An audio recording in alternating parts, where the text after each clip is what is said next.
Good evening, everybody. This is USS Princeton 2004 here, and today is January 29th, and the time is 7:54 in the evening.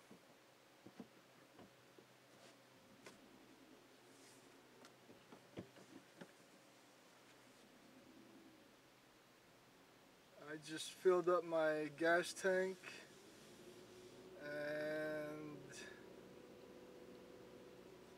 it cost me close to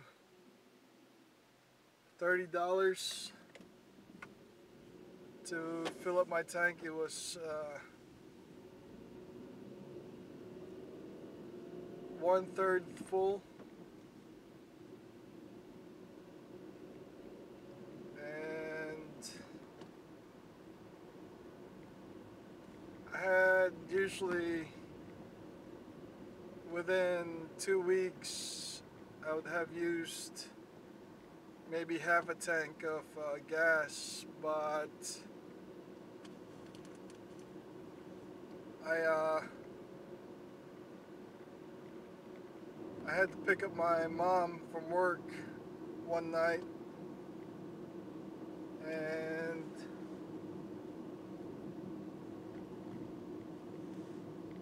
I also had to run some errands today. So I was in Hillsboro as well as in Chapel Hill.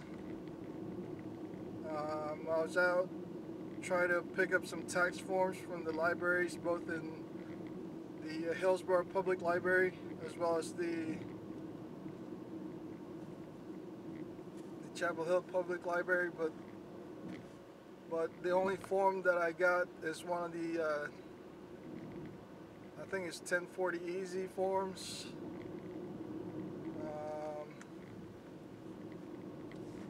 I'm gonna wait till next month until they deliver all the rest of the forms, so that I will be able to file my taxes this year.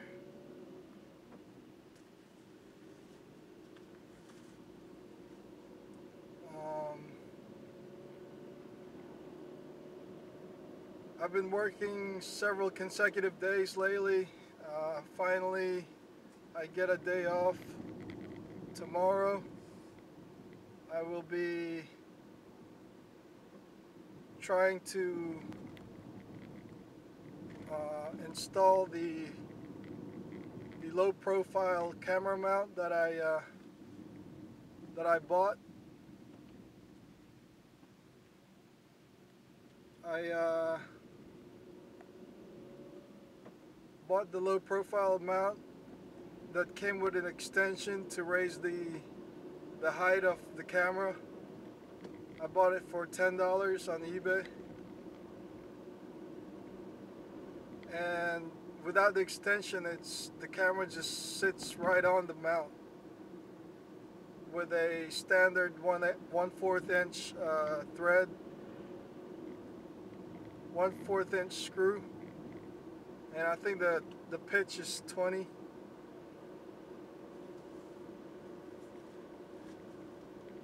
I'm gonna check real quick if I have my card with me.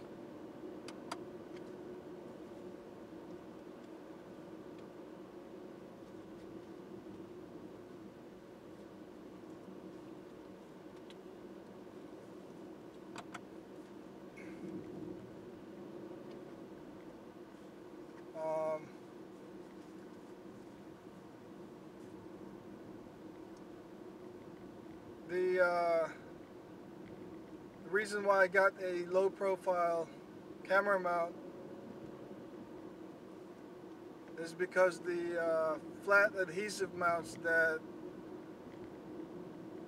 have the 3M VHB sticky pads, they failed to hold their grip when I made jumps with my 1/10 scale slash.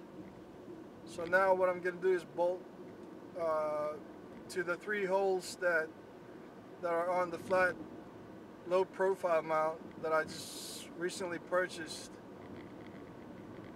And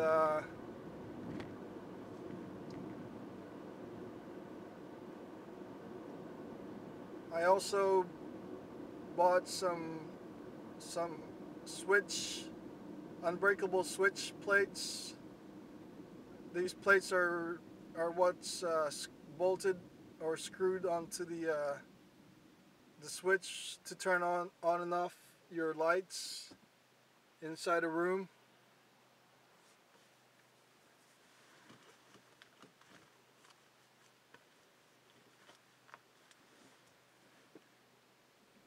And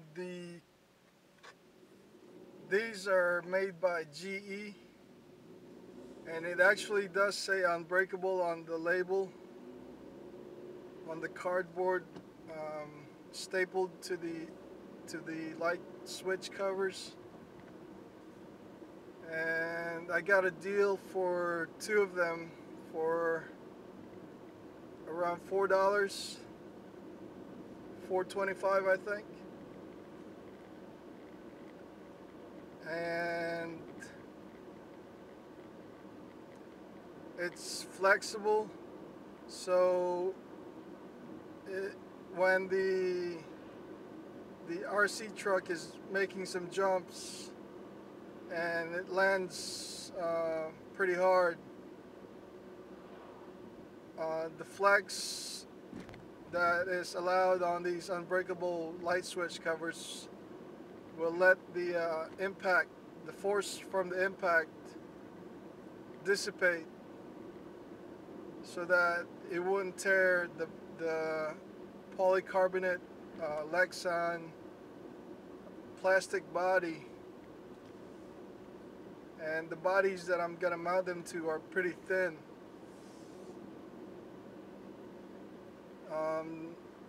I've never actually hard mounted a GoPro type camera on top of a Slash. But since I recently purchased a Hero 3 Black Edition GoPro camera, I will try to use that camera in as many ways as I could possibly think of, because I want to take advantage of its portability and its miniature size.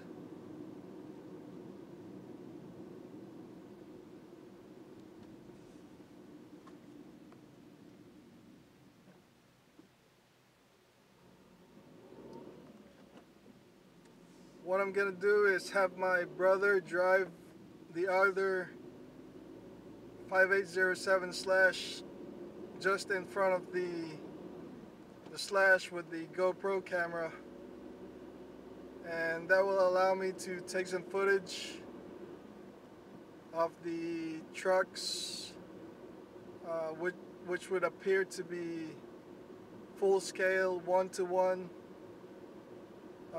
life-size trucks.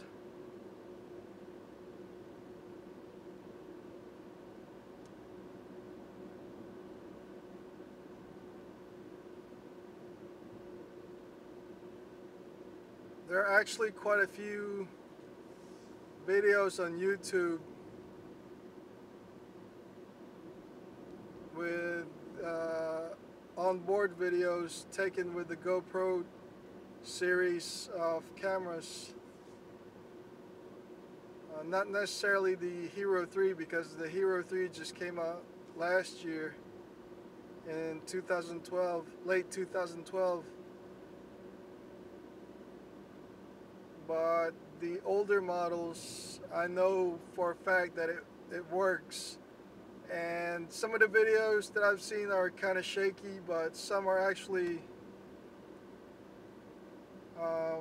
not that bad.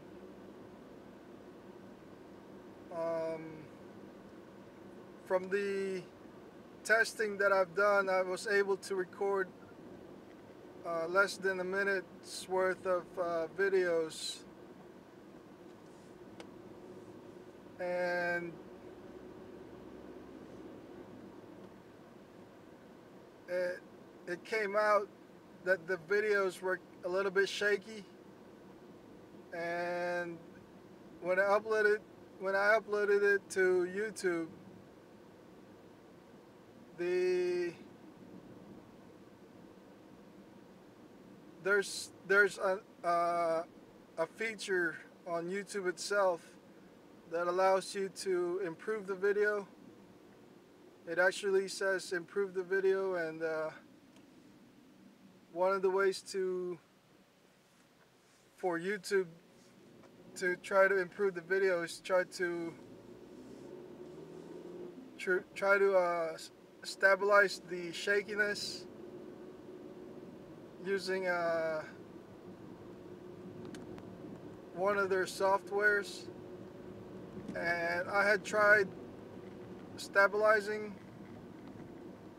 one of the videos that I've had, and it did stabilize the video, and it decreased the shakiness, but it also decreased the quality, and it wasn't as clear of a video from the original actual footage that was taken from the raw files. So I'm gonna experiment with YouTube's software to de-shake the videos, to make it more stabilized. But there's a choice on YouTube that lets you preview the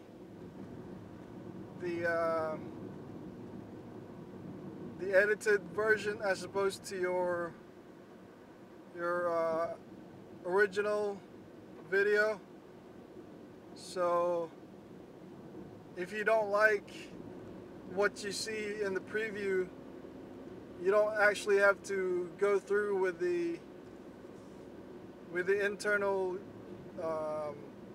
video editing software that's incorporated into the YouTube website. So you can either choose to improve the video using their software, or you can just stick with the raw footage that you originally took.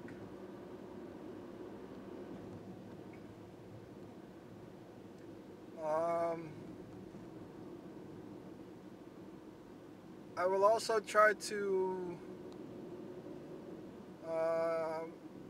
use maybe some foam, some soft foam type material to put between the body clips and the body washers.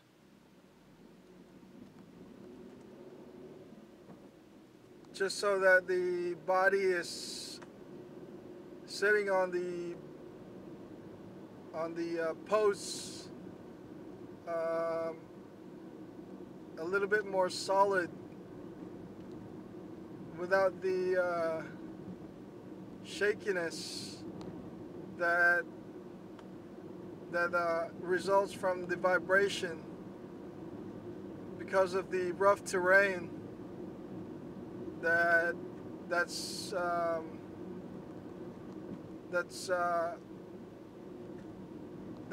the actual track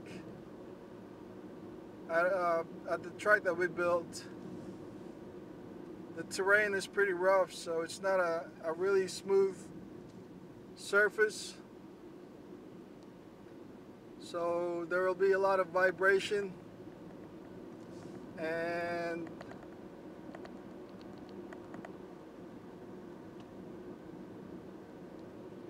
we really didn't spend any money at all building the track. It was just built from ground up with what was available, and all the resources that we used were just what was found around around us, like the dirt, to make the jumps. There was also a lot of trees that we used, and we had just decided to clean the track from all the hay and the dead leaves. Every fall, when the weather changes and the weather gets cold after summer, the leaves and the pine straw from the pine trees fall on the ground and creates a layer of debris. And the only way to be able to keep running our RCs on the track is to rake all the dead material out, and it takes only a couple days to do it, but it's a little bit time consuming if you're really busy and you got other things to do. So, but in the overall scheme of things, if it only takes maybe a week or two to get the track cleaned with continuous work, you have an entire year basically to just run your RCs all year long until the next fall season comes again, and you'd have to go through the same cycle once again and clean up and maintain the track. So it takes a little bit of maintaining. I don't mind working on the track. I think it's satisfying to be able to have even the land available.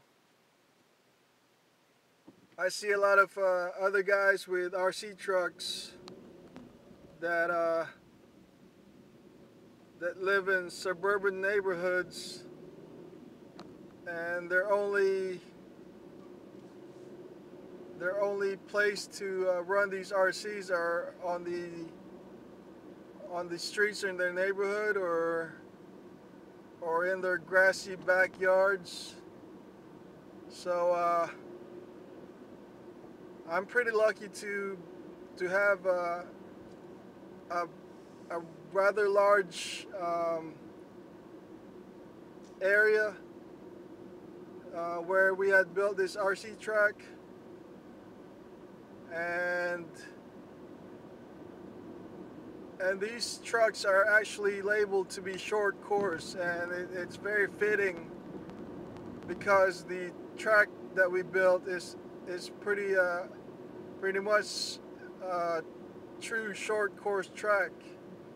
It's not as wide as I want it to be, but with the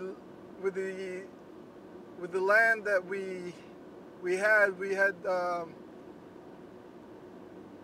had to incorporate how the design of the way the track ran, because of the trees that we have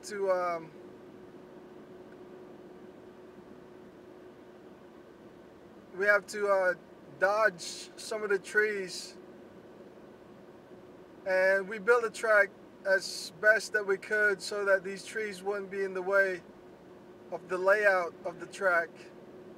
And I think the layout that we designed is the best that we could possibly think of, and that's taking into account that there are some old, really tall grown trees, really wide pine trees that there's no other way of getting around it So we just incorporated them into the track itself. And it would be nice to cut these trees down just to have a clearer view of the track, but the way we run our RCs, we just move around. There's no actual stand where you would be located overseeing the track.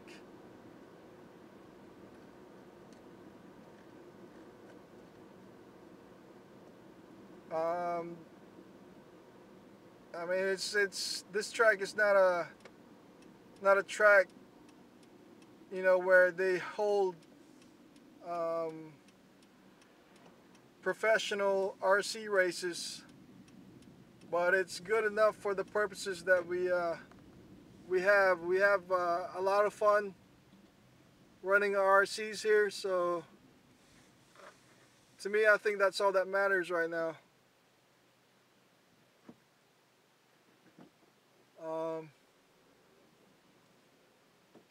Anyway, I'm at the house, and this is it for this video. This is USS Princeton 2004 signing out.